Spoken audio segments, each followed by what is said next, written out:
Marlon, don't tell me you sew too. Like, what don't you do? Uh, yes, of course I sew. Well, I started in a necktie factory.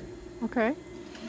Um, when I first came to this country when I was 7 years old, my family was into neckties, so we used to hand make neckties. I learned how to, press, steam, and package and sew in order to help out.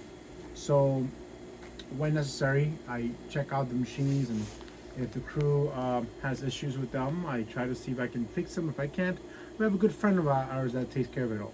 So check out all the stuff. What are You all see all these this? things? What is These it? are all bunch of orders that we have for king size items, double size items, for things all over the house, all over the bed. And yeah, we are a nice, small, eco-friendly, organic, growing company that ship all over the United States.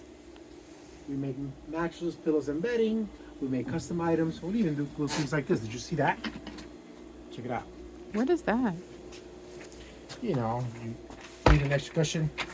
Oh, Oh yeah, we can do I that need too. one of those in my life. Well, someone always needs one. Anyway, listen, if you are done, we have to get to work, okay? So, whitelotushome.com, like that, but we gotta get back to work. Thanks, All right. Marlon. Talk to you later. Bye.